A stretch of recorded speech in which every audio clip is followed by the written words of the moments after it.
Hi, I'm Shannon Lord. I do social media for C&W Custom Woodworking, and I'm the owner of the business Posted.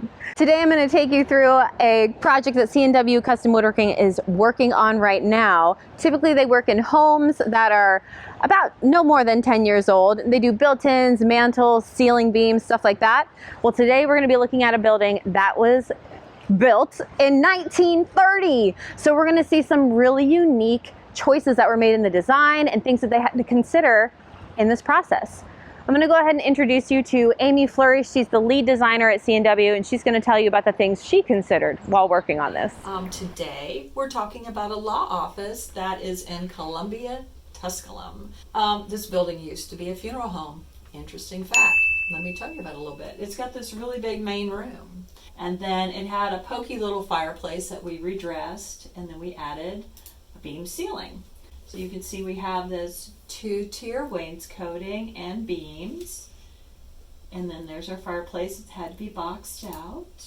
Now the beams are really pretty. This is what this is a more formal style of beam. This particular beam has a 3-step crown on it, so that's a really big crown. That means we use a flat piece, and then there's a piece of crown that projects out, and then there's another flat piece on the ceiling. So it just looks like one continuous piece of wood.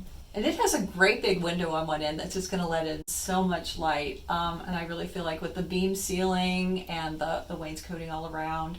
So this room is going to be really pretty.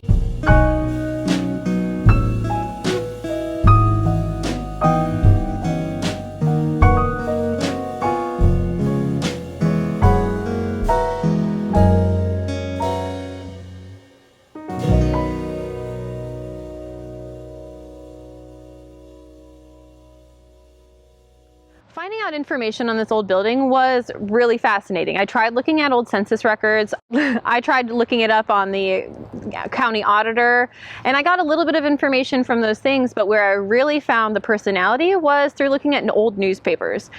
So this building was built to be a funeral home, and that is how it is operated for most of its lifespan.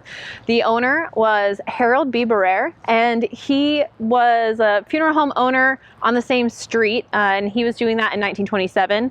And then he decided to build his own funeral home in 1930, and that's the building that we're looking at today. I used old newspapers from the Cincinnati Enquirer and found articles about him building his new establishment. I found an article about when he sold it and also when he passed away. One really cool thing that you find when you're looking in these old newspapers and you're searching by name and like hunting through decades and decades of this stuff, there's these newspapers from the 1920s where they would have a section in the Cincinnati Enquirer just called suburbs, and each suburb has little tidbits of what's going on with the residents. So here's an example where Harold B. Barrere had a surprise birthday party. And here's another one where it talks about him and his wife celebrating Christmas, and it even mentions all the people who came to visit.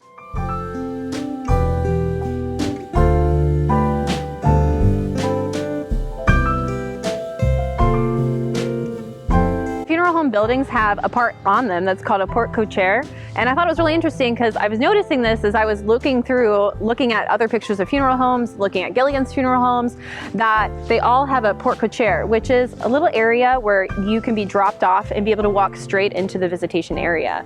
They usually have French doors, and they're always covered so that your car can drop you off. And it's a really nice way to give the person grieving a little bit of privacy entering, and also protect them from the weather, so you're not getting rained on or anything on a day that's already having a lot of heaviness attached to it.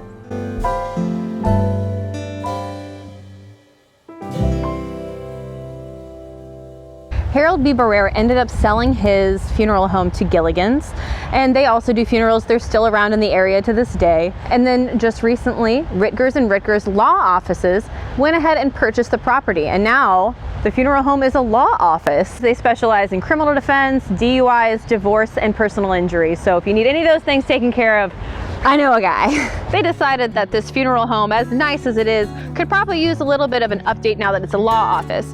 They've done some things on the exterior, they've painted it, it looks beautiful, and they also wanted to do some things in the interior.